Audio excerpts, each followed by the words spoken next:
লক্ষ্মীপুর জেলার রায়পুরের ৩ নং চরমোহনার ৬ নং ওয়ার্ডের ভূঁইয়া বাড়ি সংলগ্ন দুটি দোকানের তালা ভেঙে গতকাল রাতে ডাকাতির ঘটনা ঘটেছে। আব্দুল্লাহ আল মামুনের পাঠানো তথ্যের বরাতে জানা যায়, গতকাল ১৯ তারিখ মধ্যরাতে একদল সশস্ত্র ডাকাত বাবুরহাটের পশ্চিমে হায়দারগঞ্জ সড়ক সংলগ্ন Anisa electric and electronics workshop ও বাবুল স্টোরে ডাকাতি করে একটি নতুন অটো গাড়ি সহ প্রায় ২.৫ লক্ষ টাকার মালামাল লুট করে নিয়ে যায়। আনিসা ইলেকট্রনিক অ্যান্ড ইলেকট্রনিক্স ওয়ার্কশপের স্বত্বাধিকারী মোহাম্মদ আনোয়ার ভূঁইয়া জানান, আমাদের এলাকাতে বেশ কিছুদিন ধরে গভীর রাতে বাগানে মানুষের আনাগোনা দেখা গেছে। বিষয়টি আমরা আমলে নেইনি।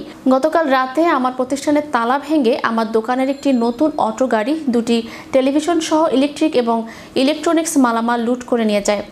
এতে করে আমার প্রায় ২.৫ লক্ষ টাকার মালামাল ক্ষতি সাধন হয়।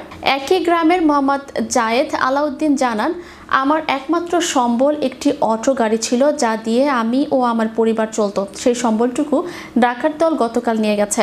আমি ধার দেনা করে কিস্তির মাধ্যমে অল্প কিছু দিন আগে প্রায় ১,৮০,০০০ টাকা দিয়ে অটো গাড়িটি কিনেছিলাম। এখন আমি সব হারিয়ে নিঃস্ব হয়ে গেলাম। বাবুল স্টোরের স্বত্বাধিকারী মোহাম্মদ বাবুল জানান, আমার দোকানের তালা ভেঙে ওই একই সশস্ত্র ডাকাত দল আমার দোকানের প্রায় ৬০,০০০ টাকার মালামাল লুট করে নিয়ে গেছে। এ বিষয়ে রিপোর্টটি লেখা অবস্থায় এলাকাবাসী রায়পুর থানায় একটি অভিযোগ দাখিল করার প্রস্তুতি নিচ্ছে বলে জানান। টাকা দিয়েছে তারা, এই ধরো হান্দিয়া বান্ধা যা ছিল সব সম্পূর্ণ মালামাল নিয়ে গেছে।